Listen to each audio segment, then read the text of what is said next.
Hello guys, welcome to आज के webinar के लिए। तो आज का टॉपिक है, बहुत ही इंटरेस्टिंग टॉपिक है।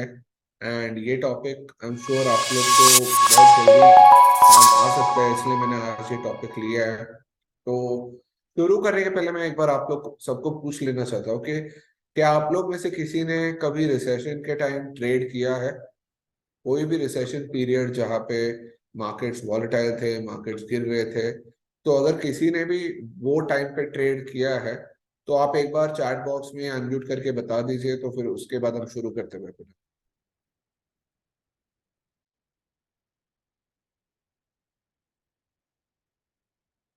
यस, मुझे एक नरेंद्र जी ने बोला है उन्होंने ट्रेड किया है। ओके, और कोई है जिसने ट्रेड किया है या देखा भी है? जब ऐसा कोविड के टाइम या 2008 के टाइम या 2001 के टाइम किसी ने भी वो क्राइसिस देखा है, ट्रेड किया है, तो आप अपना लिख सकते हैं हाँ कि ना, या आप अनम्यूट करके भी बता सकते हैं। ओके, एक जन ने कहा है नहीं, गजेंद्र जी ने किया है हाँ। ओके, ठीक है।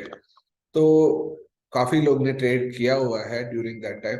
तो मैं आपको एक, ये आज का सेशन हम बेसिकली फोकस करेंगे कि एक रिसेशन के टाइम कैसे ट्रेड करते हैं, क्या क्या रूल्स रखते हैं ट्रेडिंग के लिए, क्या नहीं करना है, क्या करना है, कैसे अपने अकाउंट को सेफगार्ड करना है। क्योंकि ऐसे टाइम्स पे बहुत लोग के अकाउंट उड़ जाते हैं, बहुत इश्यूज होते हैं, रेट्स में भी कभी कभी इशू आ सकते हैं। आपको आपको फोर्सी करना है क्या क्या प्रॉब्लम आ सकता है। मतलब अगर आप देखो, कभी कभी इंटरनेट इश्यू हो सकता है, कभी कभी ब्रोकर के एंड से रेट्स डिले होते हैं, कभी कभी गैप अप्स होते हैं। इवन इन अपने मार्केट, जो फॉरेक्स मार्केट्स इतने बड़े मार्केट्स है, और इसमें गैप अप गैप डाउन होते नहीं है।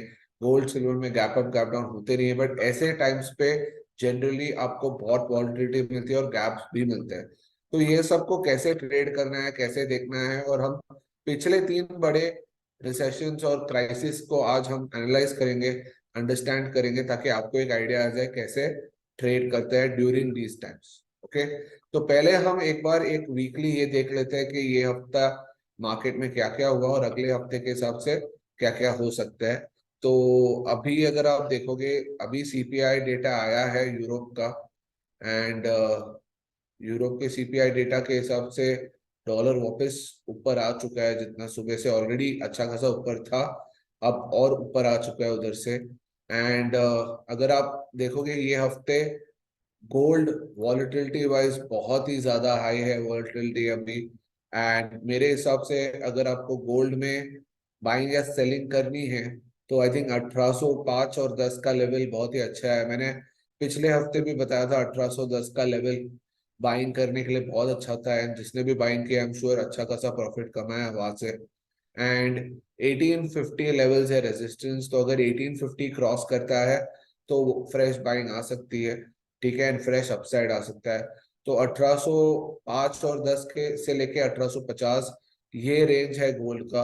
एंड मेरे हिसाब से 8 तारीख को सीपीआई है, एंड 8 तारीख तक ये रेंज बरकरार रहेगा। तो आप जो भी ट्रेड कर रहे हो, ये रेंज साथ में रख के ट्रेड करना, ठीक है। और इसके अगर कोई भी साइड ट्रेड होता है तो फिर आप एक ब्रेकआउट या ब्रेकडाउन प्ले कर सकते हैं। ठीक है, सिल्वर सेम वे 2050 पे बहुत ही अच्छा सपोर्ट था, वहां से एक अच्छा बाउंस आया है। सर एक बार फिर से पर बताइए ना गोल्ड का। ओके, सॉरी, गोल्ड का देखो 1805 और 10 बाइंग लेवल है। तो लास्ट वीक भी मैंने जब कराया था, हमने बात किया था 1810 के लेवल का, एंड बराबर वहां से बाउंस आया।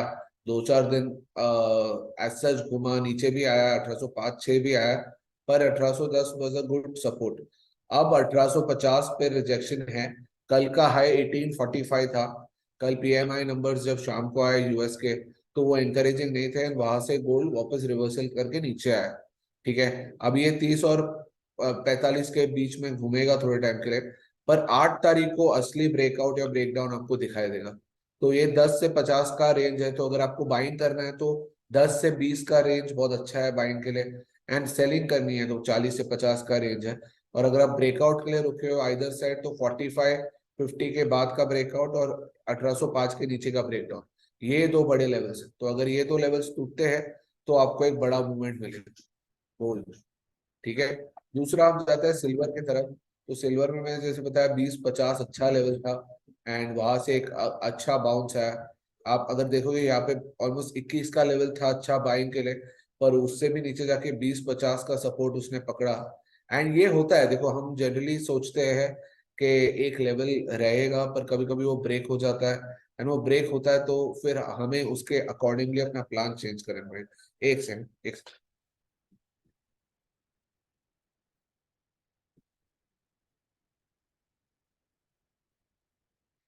सॉरी। सो 20-50 का लेवल अगर वापस है, अगर आपको बाइंग करना है तो वो अच्छा लेवल है, वहां से एक बाउंस आ सकता है। एंड अगर लॉन्ग टर्म जो खेलते हैं उनके लिए 18 का level is a very long term वाला सपोर्ट। तो पर गो सिल्वर वीक लग रहा है, एंड कंपैरेटिवली सिल्वर गोल्ड से ज्यादा वीक है। तो एज आई टोल्ड यू कि यहाँ पे जो ट्रेंड ब्रेक हुआ था, एंड ये कंटिन्यू करता जा रहा है। तो अगर आपको बुलिश रहना है कोई चीज पे, दोनों में से, तो गोल्ड बेटर है बुलिश रहने के लिए, एंड सिल्वर में बेरिशनेस है। ये भी पैटर्न चेंज होगा धीरे धीरे, अभी ऐसा लग रहा है, फिर बाद में ऐसा हो सकता है कि गोल्ड और बेरिश लगे, सिल्वर थोड़ा बुलिश लगे। तो ये पैटर्न चेंज होता रहता है। गोल्ड सिल्वर रेशियो बोलते हैं इसको। तो आप वो भी देख के मैप कर सकते हो कि कौन सा कभी बेटर है बाई करने या सेल करने के लिए। ठीक है। तो गोल्ड और सिल्वर पे इतना। अगर आप यूएस स्टॉक्स इंडाइसेस ट्रेड करते हैं, तो US 100 काफी हद तक ब्रेक डाउन दे चुका है। तो अगर आप देखोगे कि जब से ये इधर ब्रेक डाउन दिया था, इस ट्रायंगल से नीचे ही आ रहा है। अगला अच्छा सपोर्ट 11,300 के आसपास है, जो मेरे हिसाब से अगर सीपीआई फेवर में नहीं आया 8 तारीख को, तो 11,300 आपको बहुत जल्दी दिख सकता है। और अगर फेवर में आया तो फिर आपको 12,500 भी वापस जल्दी दिख सकता है US 100 पे। ठीक है। करेंसीज पे अगर आप देखें तो जो बड़े वाले करेंसीज पे बात करेंगे हम, यूरो यूएसडी अगर आप देखो तो कहीं ना कहीं एक रेंज में आ चुका है। पर 1.05 और 1.055 पे बहुत अच्छा सपोर्ट है, एंड रेजिस्टेंस आपको 1.08 के तरफ आपको मिलेगा। पर एक चीज समझना कि यूरो अगर डॉलर स्ट्रांग होता गया तो 1.04 बहुत ही अच्छा बाइंग लेवल है। तो वो ध्यान रखना कि अगर 1.04 आपको मिलता है तो आप उस पर अच्छी बाइंग कर सकते हो। क्योंकि वो देखो, आप इतना बड़ा यहाँ पे सपोर्ट था, यहाँ रेजिस्टेंस था, यहाँ भी रेजिस्टेंस था काफी टाइम तक। तो अभी वो रेजिस्टेंस सपोर्ट बन जाएगा, तो 1.04 पे बाइंड कर सकते हो अगर आप लॉन्ग टर्म के हिसाब से देख रहे हो। एंड 1.08 के ऊपर ब्रेकआउट होता है तो फिर बाइंड कर सकते हो 1.1 के लिए। ठीक है। तो यूरो यूएसडी, एंड अगर आप डॉलर ही देख लो, तो डॉलर काफी हद तक स्ट्रांग है। हमने ये दिन देखा था February 1 को, जहाँ 100.8 टच किया था, उधर से सीधा वन वे रैली दिया है 105 की तरफ।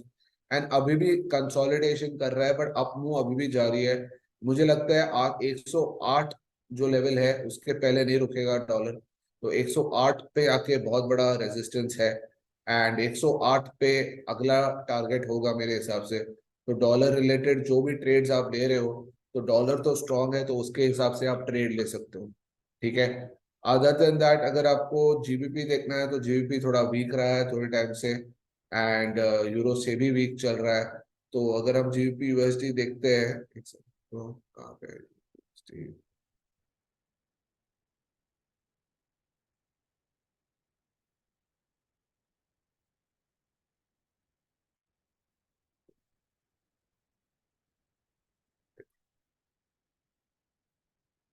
हम्म। तो जीबीपी यूएसडी अगर आप देखोगे कहीं ना कहीं यहाँ सपोर्ट बना रहा है। एंड अगर आपको ब्रेकआउट मिलता है ये लेवल के ऊपर, अगर आपको 1.21 के ऊपर ब्रेकआउट मिलता है तो अच्छी बाइंग कर सकते हो आप। ठीक है। पर अगेन, आप डॉलर के हिसाब से खेल रहे हो तो थोड़ा संभाल के खेलना, क्योंकि डॉलर स्ट्रांग है। एंड जब डॉलर स्ट्रांग है तो आपको बाकी करेंसीज को उसके हिसाब से खेलना पड़ेगा।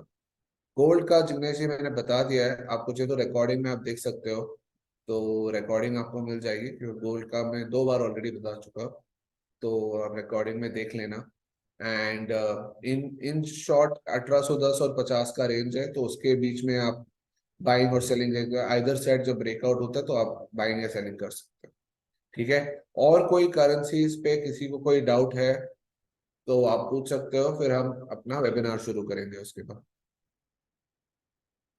कोई भी करेंसी, तो जो लास्ट टाइम मुझे बहुत जेपीवाई के क्वेरीज आए थे, तो जेपीवाई वीक होता जा रहा है। तो एज मैंने आपको लास्ट टाइम भी बताया था कि जेपीवाई वीक हो रहा है, रीजन ये है कि अनसर्टेनिटी है। एंड वो अनसर्टेनिटी ये है कि नया जो मिनिस्टर आया है वो किस तरह सोचेगा, उसकी क्या थिंकिंग होगी, क्या वो डविश होगा, हॉकिश होगा। अभी तो जितना उसके कमेंट सुने हैं वो अभी भी डविश है, एंड मार्केट को पसंद नहीं है, क्योंकि मार्केट सोच रहा है कि जिस दिन बैंक ऑफ जापान हॉकिश होगी उस दिन जेपीवाई स्ट्रांग होगा। तब तक आप जेपीवाई वीक का ट्रेड खेल सकते हो। और अगर आप देखोगे तो जेपीवाई के सारे पेयर्स वन साइडेड मूव्स अभी दे रहे हैं। यूएससी जेपीवाई भी आप देखोगे ये 126-28 लेवल से वन वे ऑलमोस्ट 137 तक ऑलमोस्ट जा चुका है। यूरो जेपीवाई भी बहुत ही अच्छा मूव दिया है, और आप देखोगे 137 लेवल से 145 लेवल्स आ चुका है। तो ऐसे ट्रेड्स आपको जब मिलते हैं जेपीवाई में, जनरली आपको लंबे ट्रेड्स मिलते हैं।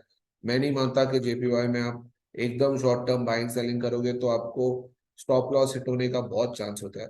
तो आप लंबे थोड़े ट्रेड्स लोगे तो आपको बेटर एंट्री और एग्जिट मिलेगा, तो आपको थोड़ा कमाने भी मिलता है। पर संभाल के खेलना, तो यूएसडी जेपीवाई वाले जो भी पेयर्स है थोड़े ट्रिकी होते हैं। ठीक है, तो किसी और को कोई भी क्वेरीज है ऑन एनी करेंसी या स्टॉक, तो आप मुझे पूछ सकते हो और फिर हम अपना वेबिनार शुरू करेंगे। निफ्टी पे भी मेरा व्यू सिंपल है, थोड़ा बेरिश हूं मैं, क्योंकि निफ्टी अभी अगर आप देखोगे 250 के नीचे अगर आ गया तो आपको सीधा 1600 960 का लेवल आ जाएगा। एंड उसके नीचे 16,500 का भी लेवल आ सकता है, क्योंकि अभी क्या इशू ये हो रहा है कि इंडाइसिस इन जनरल वीक दिख रहे हैं, बिकॉज अर्निंग्स भी वीक है, प्लस टेक्निकली भी एज सच कोई भी रेजिस्टेंस पे क्रॉस नहीं कर पा रहा है। तो इंडाइसिस फॉर मी थोड़े हफ्ते थोड़े महीने तक वीक रहने वाला है, तो उस हिसाब से अपने ट्रेड्स प्लेस कर सकते हो। ठीक है, कोई भी और क्वेरीज कोई भी इंस्ट्रूमेंट पे?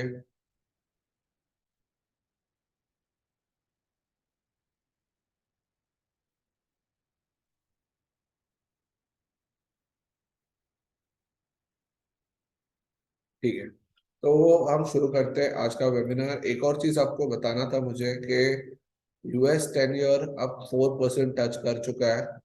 एंड ये बहुत ही बड़ा इंस्ट्रूमेंट है जो ग्लोबल मार्केट पार्टिसिपेंट्स ट्रैक करते हैं।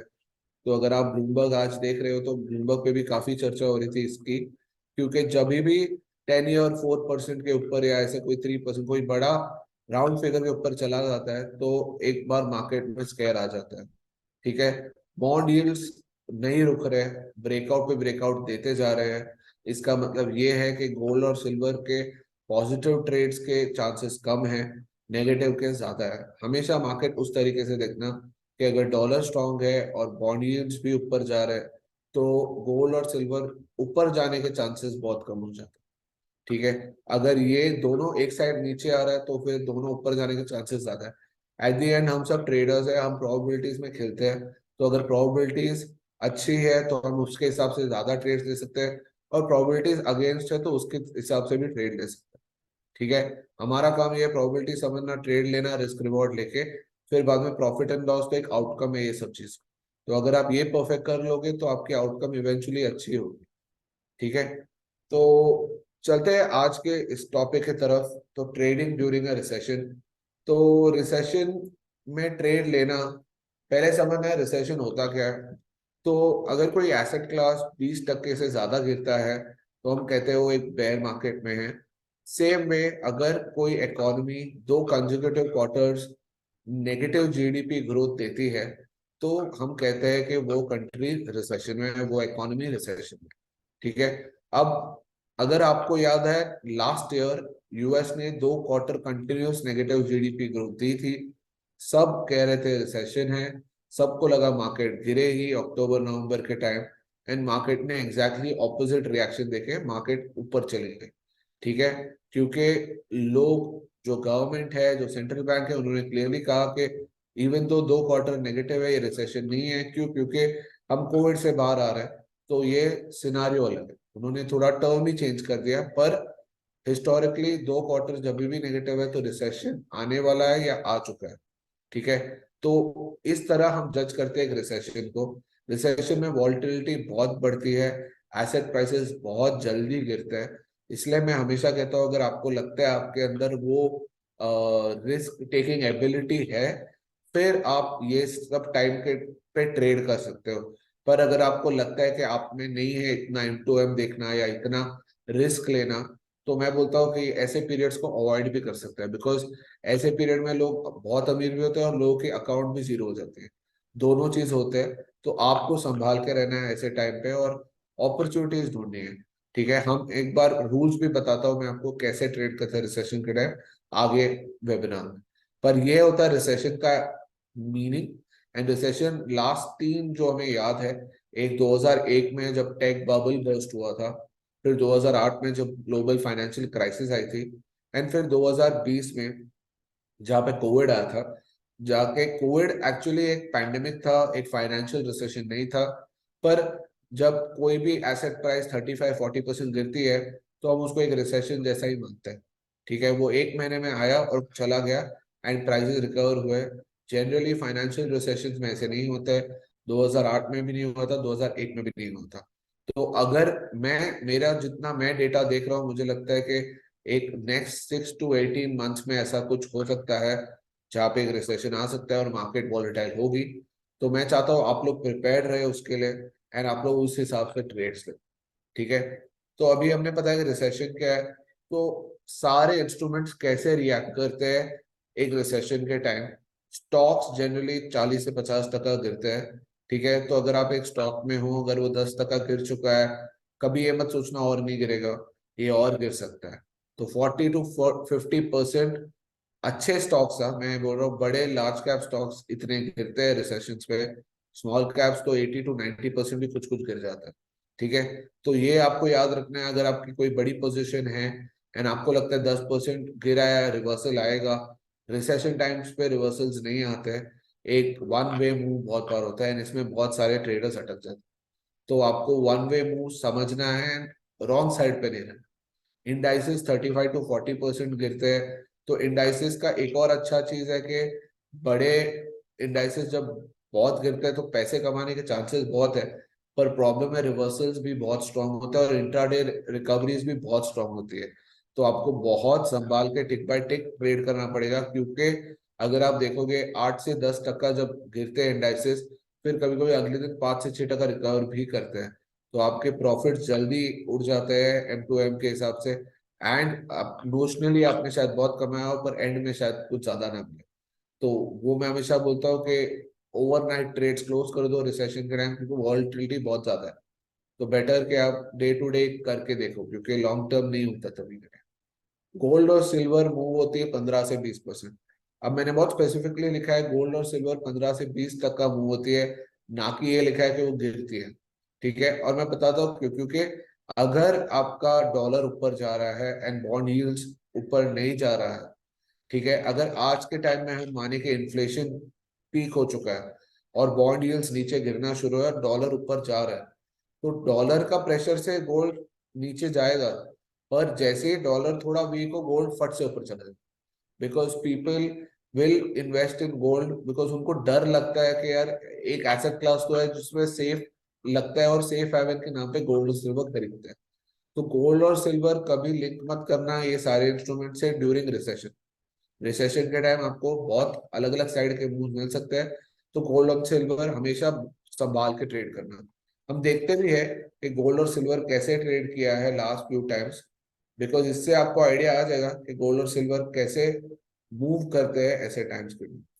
तो अगर आप देखोगे 2020 के टाइम, 2020 ये टाइम है, आप देखोगे गोल्ड इमीडिएटली यहाँ पे गोल्ड था 1700 के आसपास, गिर के आ गया 1440, और रिकवरी भी वैसे ही स्मूथ हुई। तो यहाँ पे गोल्ड गिरा क्यों? क्योंकि बॉन्ड यील्ड ऊपर गए एंड डॉलर ऊपर गया, तो गोल्ड गिरा। पर अगर आप देखोगे गोल्ड की फॉल बहुत कम थी as such compare to other instrument.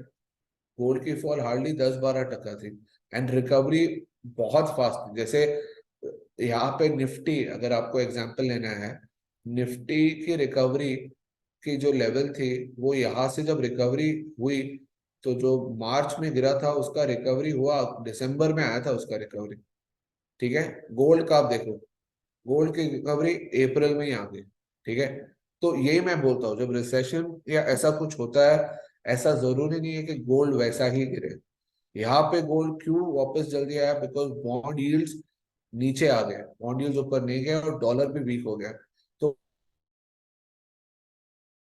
Gold दिया था। ठीक है।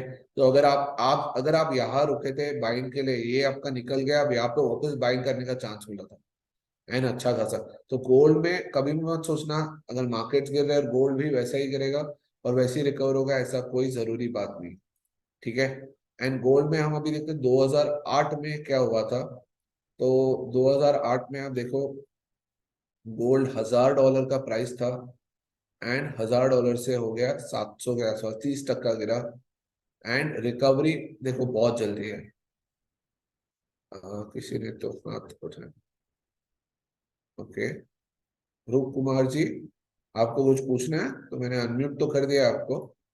एंड आप कुछ ये चैट पे भी डाल सकते हो और आप मैसेज भी कर सकते या अनम्यूट भी कर सकते हो अपने आप को।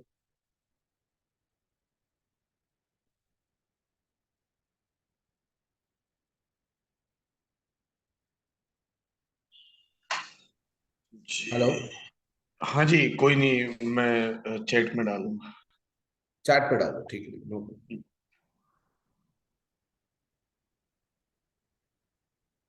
तो प्लीज। हम यही देख रहे थे कि गोल्ड हमेशा जल्दी रिकवर करता है मार्केट से।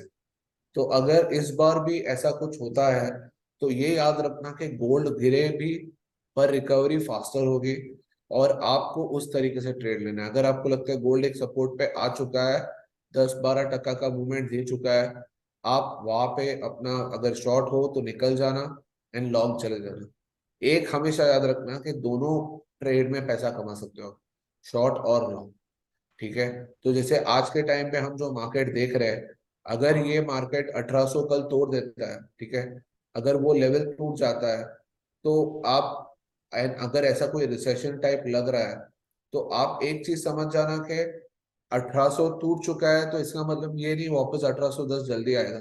अगर मार्केट वीक हो गया तो 1600 भी आ सकता है। तो हमेशा रेडी रहना, क्योंकि ऐसे टाइम पे जब चीजें होती है तो जल्दी होती है, पता नहीं चलता है। तो हमेशा उस तरीके से अपने आप को तैयार रखना। ठीक है। एंड अगर आप सिल्वर में भी देखोगे, सिल्वर का भी अगर आप चार्ट देखोगे तो 2020 की जो रैली थी, ये देखो आपकी यहाँ पे जो गिरा 1940 से 11 तक गिरा था, तो सिल्वर काफी गिरा था। ठीक है। और 11 का प्राइस अभी तो अनइमेजिनेबल है, डबल हो गया ऑलमोस्ट वहां से। ठीक है। तो यहाँ पे भी आप समझना, यहाँ पे सिल्वर में मैक्सिमम बाइंग ये आ ही रहेगी 13, ऑलमोस्ट $14 पे। अब आप लोग सिल्वर ट्रेड करते हो तो आपको पता है $14 से $11 मतलब कितना लॉस हुआ रहेगा, और सबका स्टॉप आउट हो चुका रहेगा। ठीक है। तो सिल्वर में थोड़ा अगर आप ट्रेड करना चाहते हो, थोड़ा और स्टॉप लॉस रखना या बिना स्टॉप लॉस लेके आप एवरेज करना, 0.1 करके खरीदना, क्योंकि उसमें आपको कम नुकसान होगा एंड आप लोअर प्राइस के टाइम भी खरीद सकते हैं। ठीक है। तो ये ऐसा टाइम होता है जहां स्टॉप लॉसेस उड़ जाते हैं, जहां पे टीपी और एसएल लगाना एक बात है बट हिट होता जाएगा। तो थोड़ा संभाल के ट्रेड करना उसके हिसाब से। ठीक है। एंड अपार्ट फ्रॉम दैट अगर करेंसीज है तो 8 से 10 टके का मूव आता है, जो आपको रेडी रहना पड़ेगा कि 8 से 10 टका, विच इज ह्यूज। करेंसीज में 8 से 10 टका बहुत बड़ी बात होती है। तो गलत साइड में मत रहना। ऐसे टाइम पे एसएल लग गया, ठीक है, लॉस बुक कर लो, निकल जाओ। ये मत सोचना, गम मत करना और बार बार वही चीज ट्रेड मत करना। बिकॉज अगर कोई बोलता है ना, इंग्लिश में बोलता है, never try to catch a falling knife. अगर नाइफ गिर रही है हाथ डालोगे हाथ कट जाएगा। ठीक है। अगर नाइफ गिर रही है उसको गिरने दो, जहां पे भी लैंड होगा फिर उठा लो। सेम चीज इसमें करना है कि अगर गिर रहा है गिरने दो, गिरने दो। एक प्राइस के बाद गिरना बंद हो गया और वहां पे एक सपोर्ट आ चुका है एंड थोड़ी रिकवरी आई, तब बाय कर। ठीक है। तो बहुत सेफ वे है खेलने का या ट्रेड करने का, सॉरी, ड्यूरिंग ऐसे टाइम्स। ठीक है। डॉलर 8 to 10% मूवमेंट देती है। तो आप, जैसे मैंने अभी ट्रेडिंग व्यू पे ये यूज किया रूलर, तो आप जब ऐसे मूव्स होते हैं आप यूज कर लेना। तो आप देख लेना कि अरे ओके 8 से 10 टका मूव अगर आ चुका है, तो आपको पता है कि चलो इतना तो मुंह आता है, अगर इससे ऊपर गया तो फिर देखना पड़ेगा। ठीक है, क्रिप्टो करेंसी में इन्वेस्ट करना है, ठीक है, बट ट्रेडिंग से दूर रहना है ऐसे टाइम पे। बहुत वॉलेटाइल है, 80-90% भी गिर सकती है। ठीक है, अगर इन्वेस्ट करना है तो लोस के टाइम अगर आपको मिले तो बाय कर लेना, पर सेल करना है तो अभी अच्छे प्राइसेस पे जब मिलेंगे सेल, पर ट्रेडिंग मत करना, क्योंकि ये वॉलेटिलिटी नेक्स्ट लेवल है, कोई नहीं ले पाएगा इजिली। ठीक है, अगर आप ले सकते हो, आप एक क्रिप्टो ट्रेडर हो, आपने प्रोफेशनली ये किया है बहुत टाइम तक, फिर अलग बात है। Otherwise as a normal trader I would not suggest के उसमें ट्रेड करना। कमोडिटीज 50 to 60% गिरती है। तो अगर आप लोग को याद है, ऑयल 2020 में नेगेटिव हुआ था। पहले बार ऐसा हुआ था दुनिया में कि ऑयल नेगेटिव हुआ था। यूएस ऑयल हुआ था, यूके ऑयल नहीं हुआ था। एंड मैं आपको एक किस्सा सुनाता हूँ। एक ट्रेडर था यूएस में जिसने ऑयल शॉर्ट किया था, कुछ $15-20 के आसपास। वो ऑयल शॉर्ट करके बैठा था, ऑयल की प्राइस होगी नेगेटिव। वो बहुत खुश था क्योंकि उसको लगा कि वो बहुत प्रॉफिट कमाएगा। फिर पता चला कि broker, as a broker, negative oil price किसी के सिस्टम में नहीं था। तो जब उसने प्राइस देखा अपने प्लेटफॉर्म पे, वो एनए दिखाई दिया, नॉट एप्लीकेबल। क्यों? क्योंकि जीरो के नीचे प्राइस है ही नहीं। फिर वो उसने ब्रोकर को बोला कि यार प्राइस ही नहीं है मार्केट में, तो मैं आपको क्या बेचूं? फिर वो बोला जैसे ही प्राइस जीरो के ऊपर आएगी तब प्राइस मिल जाएगा आपको। एंड वो प्राइस जीरो से सीधा $30 हो गए थे। तो वो ट्रेडर ने केस भी किया ब्रोकर के खिलाफ कि ऐसे कैसे आप कर सकते हो, मेरा तो प्राइस माइनस में, मतलब मैं तो बहुत कमाया था उस ट्रेड में, पर एंड में उसको लॉस लेना पड़ा। ठीक है, तो इसलिए मैं बोलता हूँ ऐसे टाइम पे यूनिक चीजें होती है और हमेशा कुछ नई चीज होती है यूनिक। तो आप अपने आप को सेफ गार्ड करो, ऐसे टाइम में बच के रहो, क्योंकि ऐसी चीजें जब होती है तो किसी को भी नहीं पता होता है कि इसे कैसे रिएक्ट। तो आप जो चीज में कंफर्टेबल है उसमें ट्रेड करो। एंड कमोडिटीज थोड़ा अवॉइड ही करो ऐसे टाइम। ठीक है, नेचुरल गैस, ऑयल, ये सब थोड़ा अवॉइड करना ही बेटर है, कॉपर, एल्यूमिनियम। अब आइडेंटिफाई कैसे करते हैं रिसेशन? ठीक है, पहला पैरामीटर ये है, आई एम श्योर आप लोग ने सुना रहेगा, इन्वर्टेड बॉन्ड यील्ड्स। ओके, सुनने में बड़ा कॉम्प्लिकेटेड लगता है बट बहुत सिंपल सा हिसाब है। ठीक है, मैं आपको बताता हूँ। ये है आपका यूएस 2 ईयर बॉन्ड। ठीक है, ये है आपकी यूएस 30 ईयर बॉन्ड। ओके, एक क्वेश्चन है, गोल्ड अभी 1750 से नीचे जा सकता है? ये साजद जी, अगर रिसेशन है तो कहीं भी जा सकता है, मैं ये आपको अभी स्पेकुलेट करने का टाइम नहीं है, ये कहा जा सकता है। पर हाँ, अगर 1805 टूटा तो 1780 नेक्स्ट सपोर्ट है, फिर 1750 है। तो लेवल्स तो है, अगर गिरा तो उधर भी जा सकता है फॉर श्योर। तो मैं आपको ये बता रहा था सिंपल हिसाब। अभी आपने अगर 2 साल के लिए पैसे बैंक में रखे, ठीक है, एंड आपने 30 साल के लिए रखे, लॉजिकली क्या होता है? लॉजिकली आपको 2 साल के लिए ज्यादा रिटर्न मिलना चाहिए, राइट? एंड कम रिटर्न मिलना चाहिए 30 साल के लिए ज्यादा, बिकॉज आप 30 साल के लिए आप पैसा दे रहे हो बैंक को, तो 30 साल के हिसाब से तो आपको ज्यादा पैसे मिलने चाहिए। एफडी में हमें कैसे मिलता है? अगर आप 1 साल का लोगे तो 7%, अगर आप 5 इयर्स का लोगे तो 7.5, और अगर आप 10 ईयर लोगे तो 8%। तो वैसे ही अगर आप 2 ईयर बॉन्ड में रखोगे तो आपको मिलना चाहिए ज्यादा, कम मिलना चाहिए, और 30 साल में ज्यादा मिलना चाहिए। अब देखो यहाँ पे एक्चुअल रेट्स देखो, 2 साल का 4.895 है, और 30 साल का 3.992। इसका मतलब ये है कि आज आपको एक 2 ईयर बॉन्ड पे ज्यादा पैसे मिल रहे हैं देन अ 30 ईयर बॉन्ड। 2 ईयर तो छोड़ो, जो 6 महीने का यूएस बॉन्ड है ना, उसकी रेट 5% चल रही है। 6 महीने में 5% guaranteed triple A rated US bond अगर आपको मिल रहा है, तो आप और कोई रिस्क क्यों लोगे? ठीक है, आप क्यों और कोई भी एसेट क्लास में पैसे डाल के अपने, आप क्यों वो रिस्क लेंगे? ये रिस्क फ्री आपको मिले। ठीक है, तो इसीलिए जब ऐसे इवेंट्स होते हैं तो मार्केट्स में एक रिसेशन का बेल आ जाता है कि कुछ तो गड़बड़ है, एंड ये रिवर्स जब होगा तो रिसेशन खत्म हो जाएगा। एंड ये जनरली जब जब भी ये होता है, अब ऑलमोस्ट 1 साल, ऑलमोस्ट 8-9 महीने हो चुके हैं ये इन्वर्ट होके। जनरली वो लोग बोलते हैं 1 से 2 साल के अंदर रिसेशन आता है ऐसे इसके बाद, पर हमें देखना पड़ेगा कैसे वो प्ले आउट होता है। ठीक है, पर ये एक है, 20% अगर ड्रॉप होता है तो रिसेंटली अगर आप देखोगे S&P ऑलमोस्ट 27% ड्रॉप हुआ था फ्रॉम द टॉप, एंड अभी रिकवर होके आई थिंक 18-19% पे आ चुका है। पर वो एक दूसरा साइन है जो ऑलरेडी है। डॉलर स्ट्रांग, हर रिसेशन में डॉलर स्ट्रांग होता है, तो अगर डॉलर स्ट्रांग हो रहा है तो एक इंडिकेटर है कि ऐसा हो सकता है। नेगेटिव फॉरवर्ड भी, अर्निंग्स आपकी नेगेटिव हो गई जो ऑलरेडी हो चुकी है यूएस के लिए, कि 1 ईयर फॉरवर्ड अर्निंग्स नेगेटिव है। कोई जियोपॉलिटिकल इश्यूज आते हैं तो वो जनरली जो ऑलरेडी रिसेशन के टॉक है उसको और बढ़ावा देती है। तो वो भी अभी पॉसिबिलिटीज है, कुछ हो रहा नहीं है पर पॉसिबिलिटीज है। लो लिक्विडिटी, तो मैं हमेशा कहता हूँ कि ऐसे टाइम पे इलिक्विड काउंटर से दूर रहना। कोई भी इलिक्विड स्टॉक या करेंसी या कमोडिटी पे आप ट्रेड कर रहे हो, मत ट्रेड करो ऐसे टाइम पे, बिकॉज जनरली बड़े मूव्स होते हैं छोटे वॉल्यूम पे। तो ऐसी चीजें अवॉइड करो। Highly liquid instrument, gold, silver, euro, USD, ऐसे करेंसीज पे आप ट्रेड कर सकते हो क्योंकि वहां लिक्विडिटी बहुत हाई है। ठीक है। क्यूटी, क्वांटिटेटिव टाइटनिंग, इस पे हमने बात भी की थी पिछले महीने के, जब भी क्वांटिटेटिव टाइटनिंग होती है तभी आपको लिक्विडिटी कम होती है, तो ओवरऑल आपका पूरा सप्लाई इफेक्ट होता है पैसे का, एंड उससे रिसेशन हो सकता है। ठीक है देवेंद्र जी, आपने हाथ ऊपर किया, आप पूछ सकते हो, आप अपना सवाल पूछ लो। म्यूट अनम्यूट करके पूछ लो या चैट बॉक्स में पूछ लो। सर ये रिसेशन कितने टाइम तक रहता है और कब, अभी स्टार्ट हो चुका है कि होने वाला है, क्या लगता है? नहीं, अभी तक स्टार्ट नहीं हुआ है रिसेशन। अभी तो, अभी तक सिर्फ अलार्म, मतलब ऐसे इंडिकेटर्स आ रहे हैं कि शुरू हो सकता है, बट स्टार्ट नहीं हुआ है।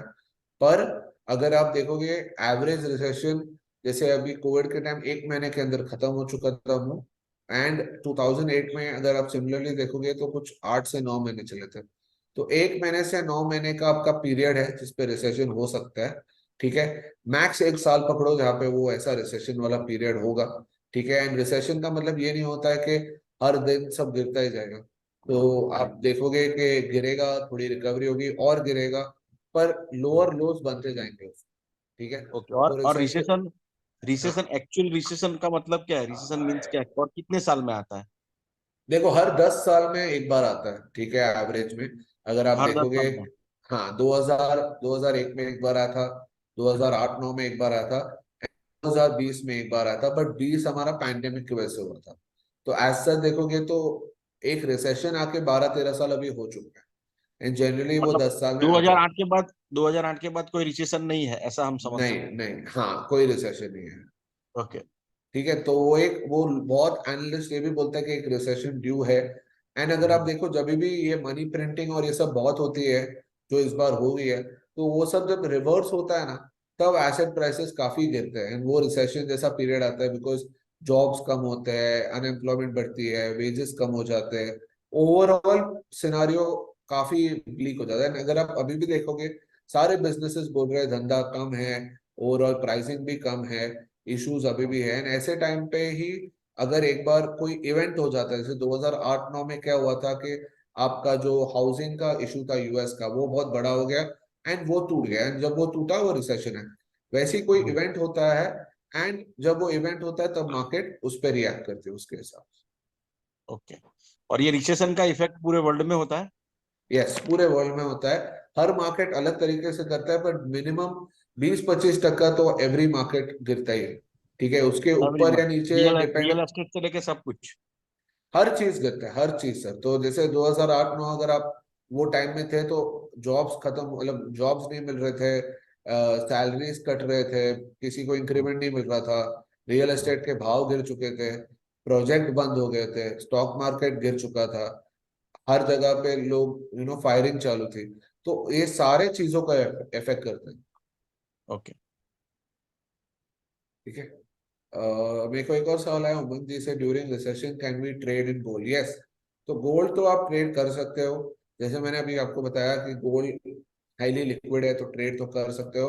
पर आपको बहुत ध्यान से रखना है कि बॉन्ड यील्ड और डॉलर दोनों को बहुत ही अच्छे से देखना है कि जब भी उनमें टर्न आता है तो जल्दी टर्न आएगा। ठीक है। तो आपको टर्न अगर आप परफेक्टली नहीं पकड़ सकते हो तो आप छोटे छोटे ट्रेड लेते रहो, $5-5 कमाते रहो, निकल जाओ, $5 कमाओ, निकल जाओ, ऐसे कर करके आप ट्रेड ले सकते हो। ठीक है। अगर आप देखो गोल्ड में ऑलरेडी $5-5 का रेंज जल्दी बनता जा रहा है, $5-10 की रेंज में बहुत ट्रेडिंग होती है, फिर वापस $5-10 का रेंज आ जाता है। तो ये एक शुरुआत है कि अभी कोई बड़ा मूव आ सकता है। जैसे पिछले महीने जब नॉन फार्म पेरोल आया था, तो जितने लोग गोल्ड में लॉन्ग थे वो लोग ओवरनाइट उनकी बहुत पोजीशन कट चुकी थी, स्टॉप लॉस हिट हो गया, बिकॉज गोल्ड 1960 का हाई मार के सीधा अगले दिन आपको 1860-70 पे दिखा था, ऑलमोस्ट एक 4-5 दिन में। तो मतलब 5 दिन में $100 का मूव बहुत बड़ा होता है गोल्ड के लिए। हम्म। ओके। देवेंद्र जी, मैं कांटेक्ट नंबर तो आपको नहीं अभी, मतलब बुलबेल के हिसाब से अभी हम डायरेक्टली शेयर नहीं कर सकते, पर आप उनको पूछ सकते हो, वो आपको हेल्प कर देंगे उसके साथ। कौन कौन किसको पूछ बुलबेल सकते? के सपोर्ट टीम से आप बात कर सकते हो, आप ओके, मेल डाल ठीक। सकते हो और वो आपको हेल्प कर देंगे उससे। ठीक है, ठीक है। ठीक है। ओके। हाँ, तो ठीक, तो जैसे हम बोल रहे थे हाई लेवल्स ऑफ, तो आप एक ग्रीड और फियर इंडेक्स भी होता है। ठीक है, आप सिंपल गूगल पे भी आपको मिल सकता है।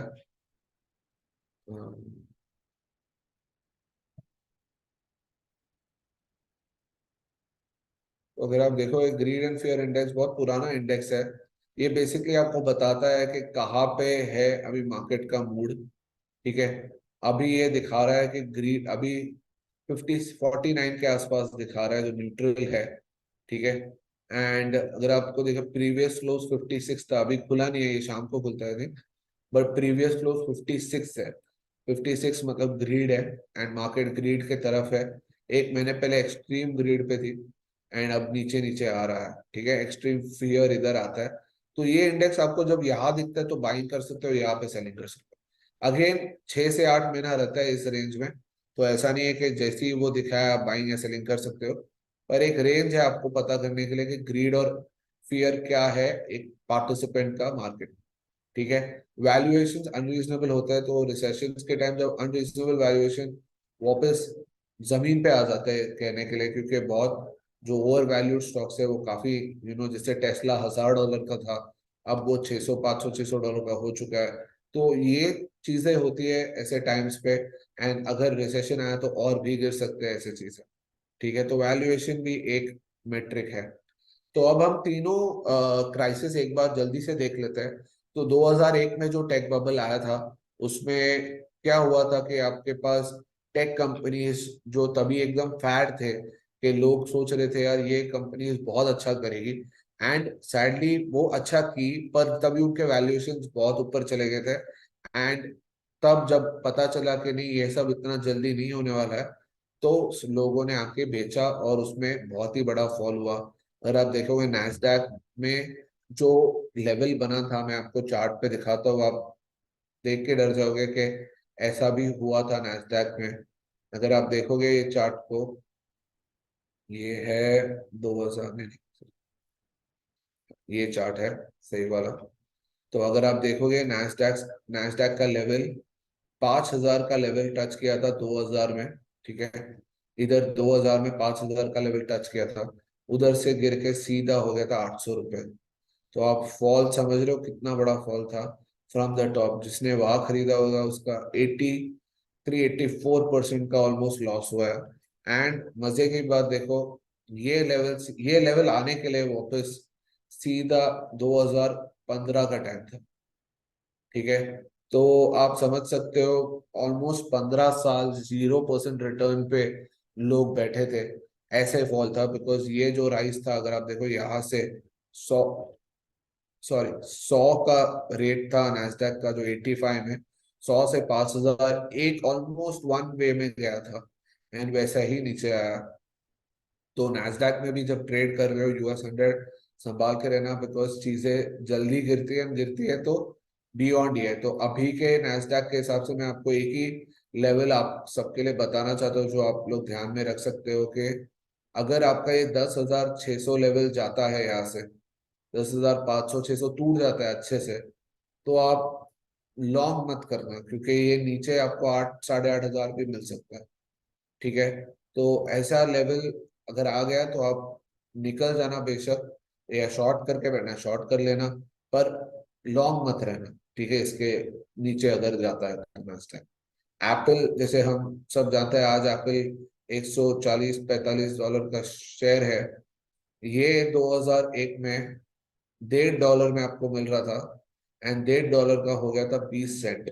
20 सेंट, अब समझो 20 सेंट में आपको 2002-3 में एप्पल मिल रहा था। आज वो 20 सेंट $150 बन चुके हैं। तो रिटर्न आप ही समझ सकते हो कितना बड़ा है। पर तभी जिसमें रिस्क टेकिंग एबिलिटी थी उसने ली, जो नहीं लिया वो रिग्रेट करेगा आज, और क्या। पर ऐसे मूव्स आते हैं। अगर आपको बाइंग करना है तो रिसेशन से बेटर टाइम नहीं बाय करने हैं, क्योंकि ऐसे ऐसी फियर में ना अच्छे बिजनेसेस एंड अच्छे कमोडिटीज बहुत नीचे मिलते हैं। वो टाइम पे बाइंग करना बहुत अच्छा है। सिर्फ प्रॉब्लम क्या होता है, किसी के पास पैसे ही नहीं होते, तो सब लॉसेस में होते हैं, या किसी को पैसे और कोई चीज में यूज करने होते हैं, तो किसी के पास पैसे ही नहीं होते to actually spend and buy thing. तो इसलिए अगर आप बचा सकते हो, रख सकते हो, तो तभी बहुत अच्छा चांस है, बहुत अच्छे वैल्यूएशन में मिलेंगे और उसका रिटर्न बहुत अच्छा रहेगा उसके बाद। ठीक है। उसके बाद हम 2008 में देखेंगे हाउसिंग बबल जो हुआ था। हाउसिंग बबल में फाइनेंशियल ज्यादा गिरे थे, एंड फाइनेंशियल बिकॉज हाउसिंग के वजह से अगर कोई क्राइसिस होता है तो बैंक्स, इन्वेस्टमेंट बैंक सबसे ज्यादा हिट है। एंड अगर आप देखोगे सेंट्रल बैंक फेड ने तब आके सारे बैंक्स को बेल आउट किया था, सिटी बैंक को, एआईजी को, सबको बेल आउट दिया था।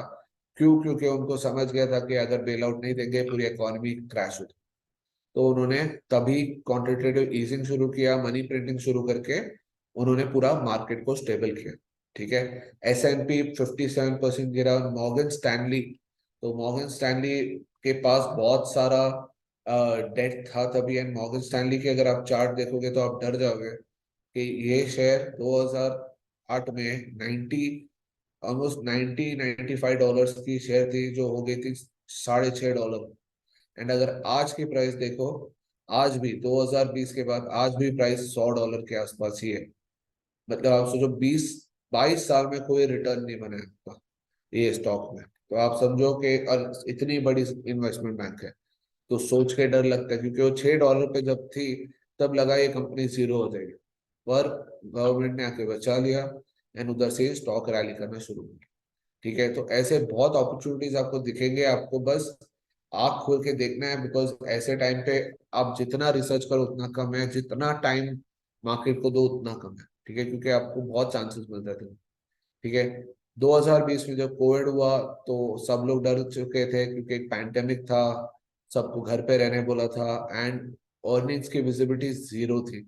बिजनेसेस बंद हो गए थे, ऐसा लग रहा था कि जो बिजनेस लोग पे चलते हैं वो तो खत्म ही हो जाएंगे। तो थिएटर्स हो, रेस्टोरेंट्स हो, ये सारे बिजनेसेस तो एकदम ही जीरो होने वाले थे, ये लोगों ने सोचा। एंड उस हिसाब से सेलिंग हुई। एंड अगर आप देखोगे वो प्राइसेस आज तक नहीं आए, जबकि वो अर्निंग्स भी नहीं आई और प्राइसेस ऊपर आ गए। तो समवेयर वो मीन एवरेज बोलता है कि मीन रिवर्सल होके वापस मीन पे जाता है प्राइस, वो अभी हो रहा है मार्केट में। तो थोड़ा बहुत मीन रिवर्सल हो रहा है।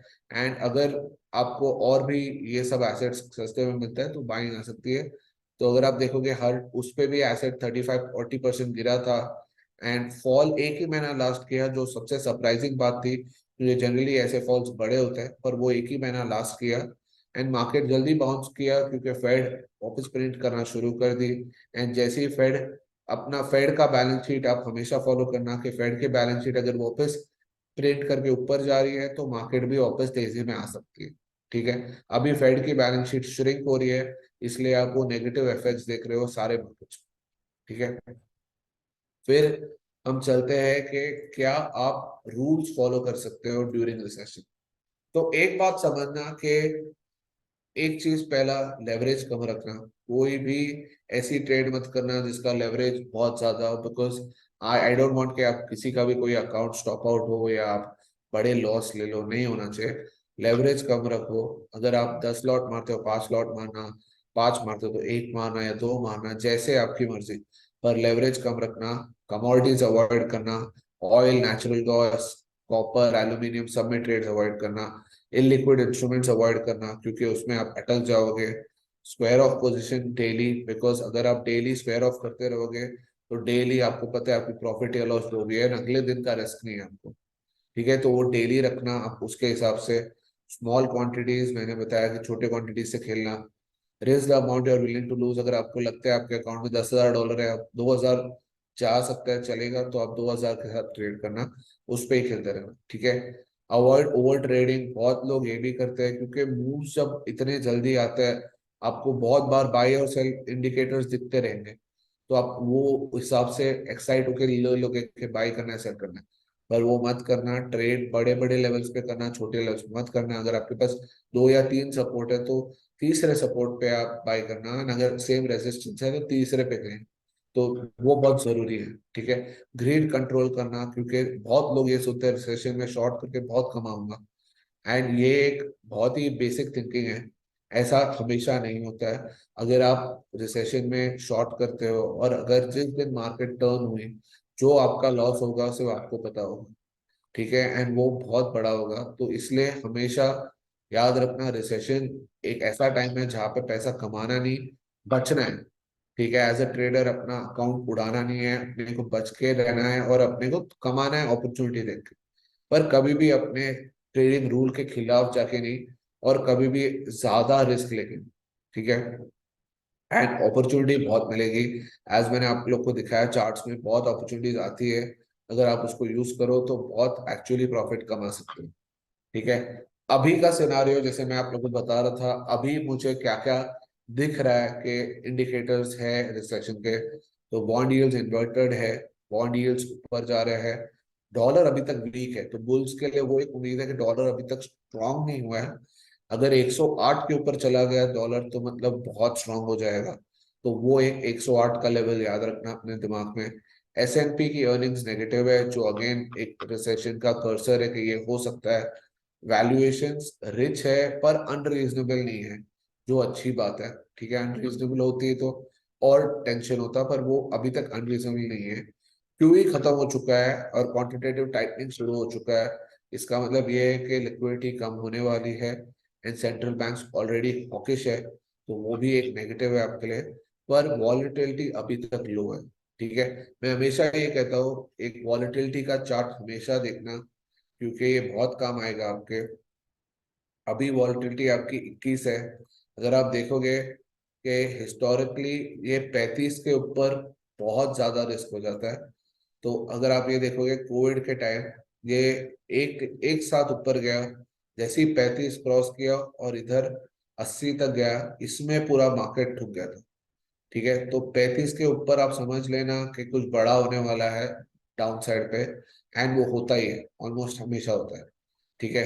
अगर आप हिस्टोरिकली देखोगे, इधर भी 2008 में 35 क्रॉस किया, 90 तक गया, 100 तक गया। इधर भी तो 98 99 में ऐसे दो तीन बार ओकेशन आए थे। लेकिन अगर आप देखोगे बहुत टाइम से 35 पे नहीं आया, तो ऑलमोस्ट एक डेढ़ साल हो गए ये 35 के आसपास। Almost every year, every 2 years 35 का लेवल आता ही है। तो अभी भी एक राइजिंग चैनल है। अगर आप ये चार्ट देखोगे, ये ट्रेंड लाइन राइजिंग है, ठीक है। तो आप देख सकते हो अगले कुछ साल में एक रिसेशन का पॉसिबिलिटीज बहुत हाई है। एंड विक्स का ध्यान रखना, अभी 21 पे है, जैसे ही ये 35 पार हो जाएगा तो आपको पता है उसके बाद रिसेशन के चांसेस बहुत हाई, ठीक है। तो ये मुझे आज बताना था दोस्तों, ये सब के बारे में कि क्या हो सकता है। आई होप आप लोग को थोड़ा इन्फॉर्मेशन मिला जो आपके यूजफुल, जो आपके लिए यूजफुल रहे, एंड आप प्रिपेयर्ड रहो कि अगली बार अगर जब सेशन आता है, आपको ये रूल्स याद रहे और आप उसके हिसाब से ट्रेड ले पाए, ठीक है। अभी किसी को कोई क्वेश्चन है तो आप पूछ सकते हो, वरना हम वेबिनार एंड करेंगे, ठीक है। एक क्वेश्चन है, नहीं, ठीक है, okay. Devendra ji, yes, thank you. So any questions? तो मैं 2 मिनट देता हूँ, किसी को कोई क्वेश्चन पूछना है तो आप पूछ लो। ओके, दीक्षिता जी का क्वेश्चन है, DXY ऊपर जा रहा है और बॉन्ड यील्ड में मूवमेंट नहीं हो रहा है, तो गोल्ड अप जाएगा कि नीचे जाएगा? तो बॉन्ड यील्ड में मूवमेंट हो रहा है दीक्षिता जी। आई डोंट नो आप कौन सा बॉन्ड यील्ड के बारे में बात करो, बट US बॉन्ड यील्ड में तो मूवमेंट बहुत ही ज्यादा हो रहा है। आप ये भी देख लो तो काफी अच्छा मूवमेंट आया है लास्ट फ्यू वीक से। तो बॉन्ड यील्ड में मूवमेंट भी हो रहा है एंड डॉलर भी स्ट्रांग होता जा रहा है, इसीलिए प्रेशर आ रहा है काफी हद तक आपके गोल्ड और सिल्वर पे। एंड अगर ये दोनों ऊपर जा रहे हैं तो गोल्ड और सिल्वर नीचे ही जाएगा, फॉर श्योर।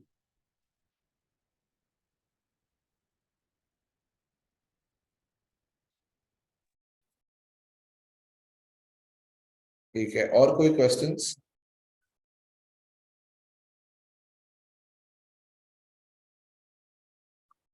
और कोई क्वेश्चंस किसी की तरफ से? Thank you Dikshita ji, thank you Narendra ji, thank you Devendra ji, thank you everybody, thank you Jayantila ji, thank you so much call पे आने के लिए, थैंक यू उमंग जी।